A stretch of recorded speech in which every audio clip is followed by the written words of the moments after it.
So it is a beautiful spring day, and I should have got on this a little sooner, but I like to wait for the pollen to die down.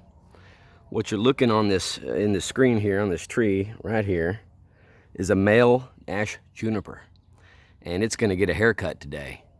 I have been pruning this tree for several years now, 2 or 3 years, and it was about, I would guesstimate, about 15 feet taller than it is. Right now it's still at least 20 foot high. And you can see that the canopy is starting to spread out this way at the top. And here at the bottom, it's actually thinner than at the top. I want that to be reversed. Plus, I want to take some height out of this tree. How much height? Well, I want this tree as short as possible. I might just leave a tuft of leaves about that much, actually. Hopefully the tree will live. Don't want to over prune it, but it is a male Ashe Juniper, so when it comes to those, I'm extremely aggressive in how I prune them. So I will not take you up there with me at first. I'll be doing, show you what it looks like from far off and then show you the end product. It's going to be trimmed much like a bonsai tree, or it's going to have a conical shape when I'm done, or at least hopefully. I'll have to see what I have to work with when I get up there. So I want you to notice these limbs right here at the top. They are right on top of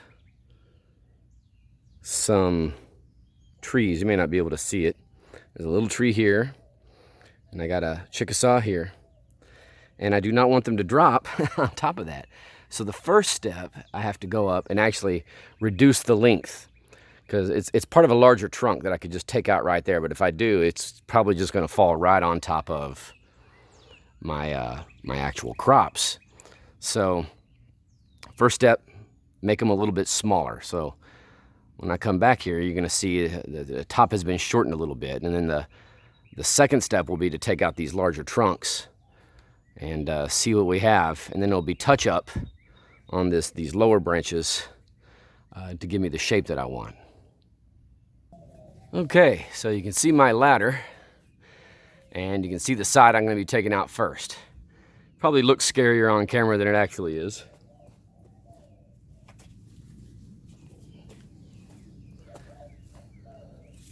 These are the actual tools of the trade: a pair of loppers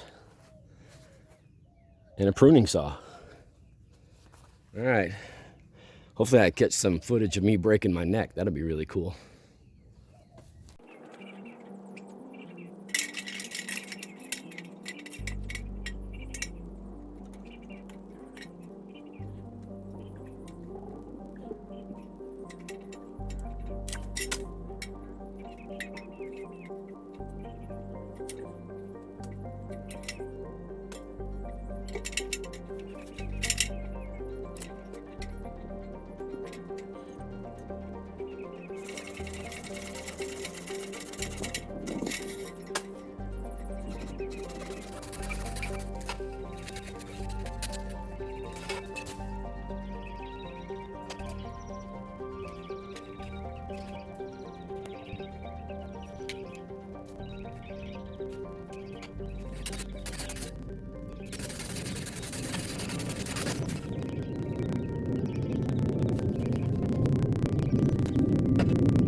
hope that came out on film.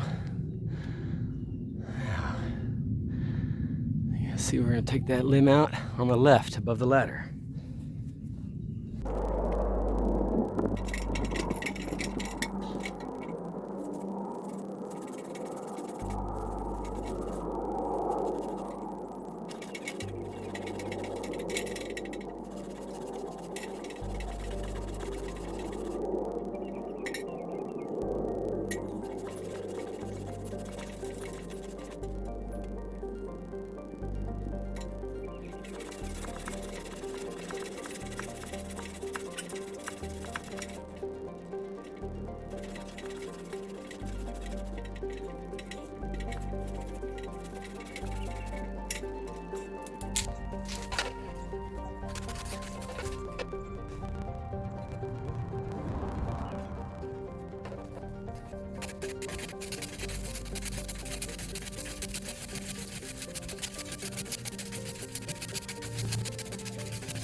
Okay, so every now and then you have to get out of the tree and look at the tree.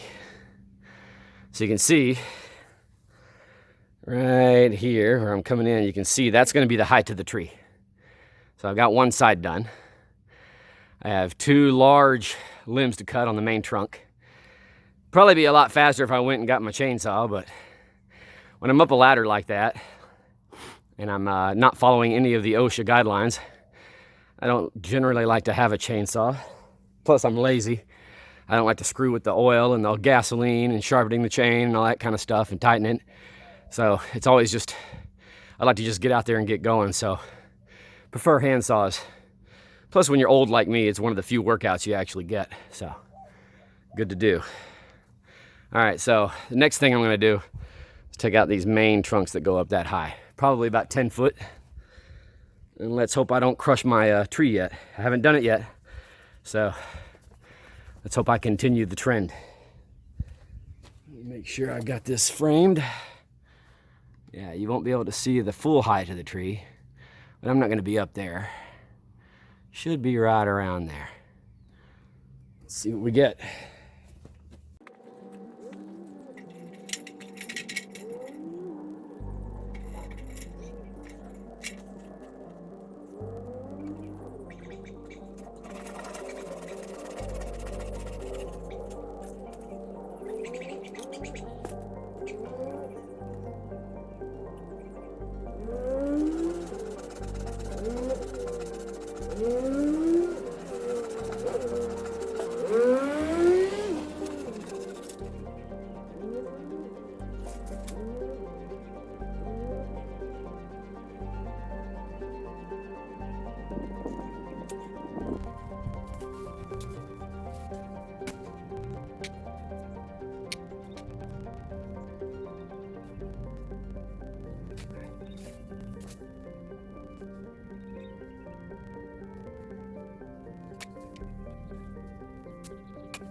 Okay, so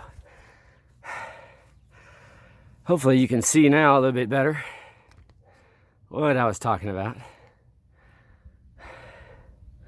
See how that's now the tree, that's the canopy. I got some limbs here on this back side that I'm thinking about leaving. So the reason why we're sawing that tree down, besides the free mulch, which the earthworms in this area love, I was digging in my garden bed that I built this last summer, and the one that has all the wood chips in it, or not wood chips, but these Ashe Juniper leaves in it. And I found an earthworm about 10 inches long, which in the South, you know, these aren't Canadian night crawlers. That's actually a huge earthworm for the South. And there are native earthworms to this area because it's warm enough. So you can see now, that's the height of my tree. Probably, I'm guesstimating no more than 10 to 15 foot, with the exception of what I pointed out here on the back, right there, which I'm gonna leave because this direction is south. And I'm not gonna plant anything on the north side of the tree. But besides wanting the leaf mulch, I'm also doing this so I can plant stuff here on the south side of the tree. It gives me an extra garden bed. So I did another video where I mentioned I have an aerobic septic system. So this garden bed will get watered for free. I already have a couple trees there, but now I can grow all kinds of stuff. I'm gonna go up and prune this tree out a little bit more. Now, one thing you may notice, let me see here. Let me take my gloves off.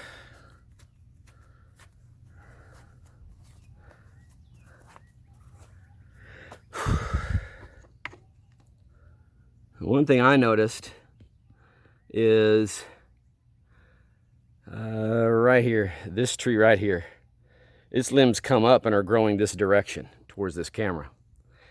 So I'm gonna have to climb up there and get those bad boys out of there. Might as well while I'm here. So I'll be doing that next. But I want to take a breather.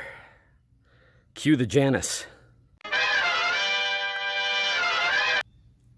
So, as I mentioned, I don't have to cut the back side of this tree. And if I want to go easy on the tree, if I want to make sure not to kill it, then this would be a great time to stop. But at a minimum, I have to deadhead it. Deadheading is just basically cutting the tips of the leaves. And the reason why I would do that is so that way I can cause bud back. On a conifer, you have to leave some green leaves, otherwise you kill the tree. And if you cut all the tips, then both on conifers and deciduous trees, the tree will send out new shoots lower on the trunk, which is what I want. I want to get this tree as short as I can get it. Now, it's an extremely old growth tree. My guesstimate is it's at least 50 years old. So I want to leave it alive, even though it's a male tree. So I'm going to go ahead and deadhead it, and then I'm going to attack this other tree over here to the right that I showed you before.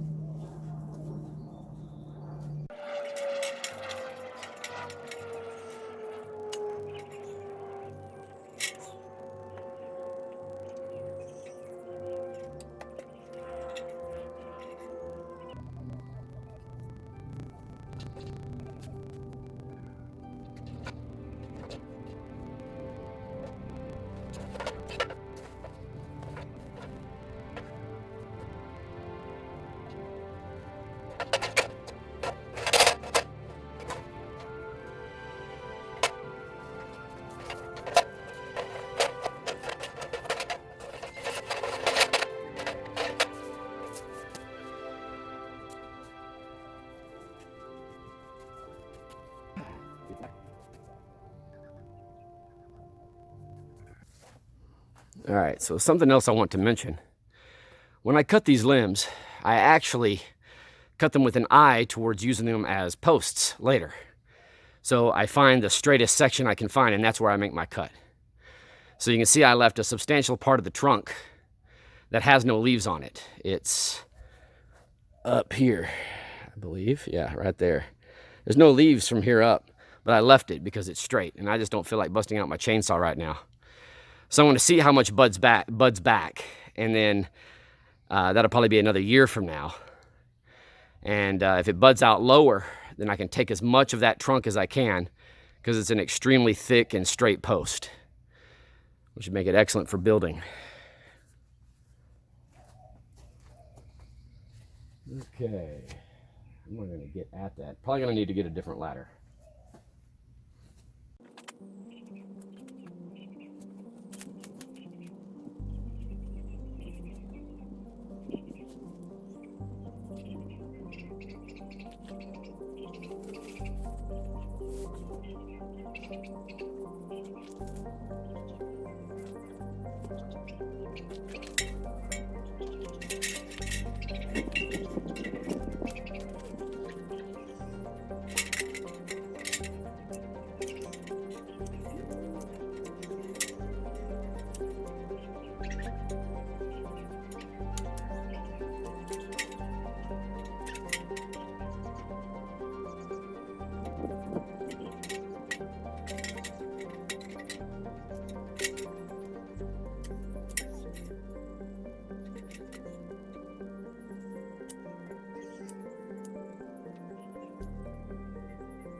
Okay, so I'm going to take you guys around the tree, show you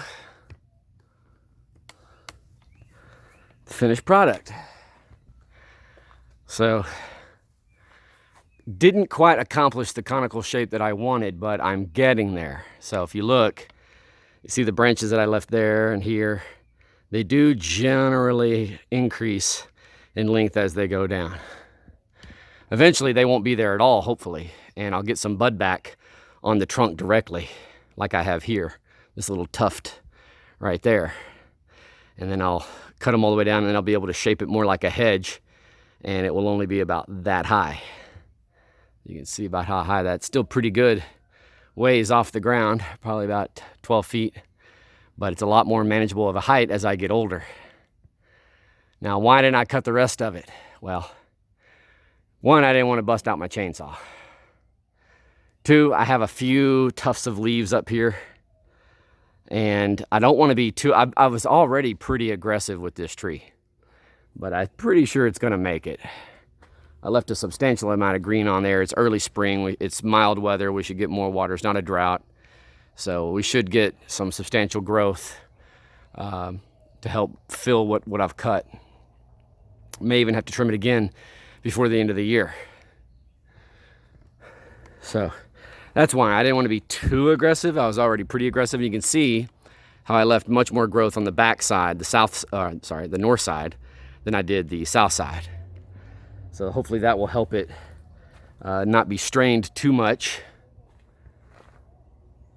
as it buds back. Then I'll do some final shaping, and this 4-year project for this tree will be finally done, and it's just a maintenance endeavor at that point. You can see this side you get less conical shape, but even still, you know, this branch, it kind of comes up like this. Ideally, this whole front trunk I want to get rid of eventually, but right now I've got such good bud back on this side, I don't want to get rid of it quite yet, not until this guy gets a little stronger. I've got to get up here and cut this branch going that way, and this branch going this way. It's too close to the house. I want to cut those because this tree is also a male tree, and I want to shape it. You see, I've got bud back real low to the ground on this guy. So this spring, I'm going to be extremely aggressive with him. The reason why I've left it and let it grow is because it shades out this eastern side.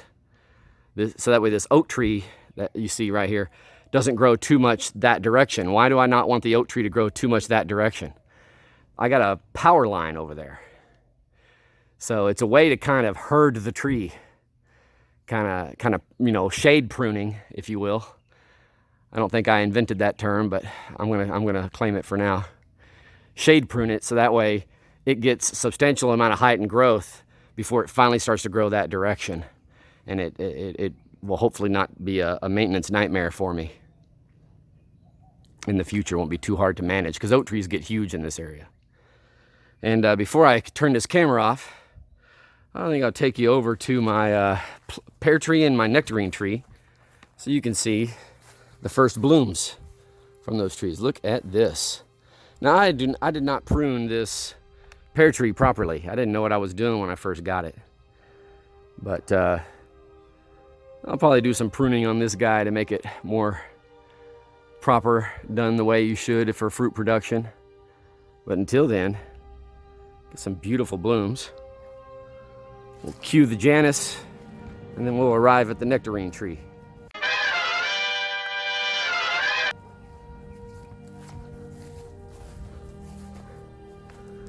And there we go.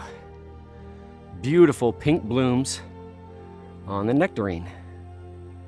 The bigger nectarine in front of it hadn't come out yet, and when it does, it's going to be spectacular.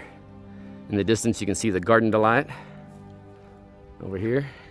Another one. You can see the free garden bed bucket is full of potatoes.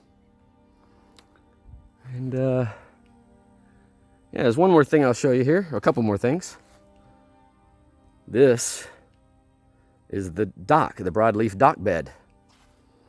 And I've got broadleaf dock in several places, you can see. And another little update from the freeze. Show you how the Georgia collard comes out. All I did was toss a little bit of hay on it, and that's what you get. Now the one next to it, it didn't fare so well, but it's about 3 years old, so it's not shocking that the older one didn't do as well. Maybe it's not as good of a microclimate, who knows. But there you go. Did pretty well through the freezes. I am a little worried about this blackberry here in the back. The drought was not kind to it, but I've got more to backfill. There it is. Spring is coming along nicely.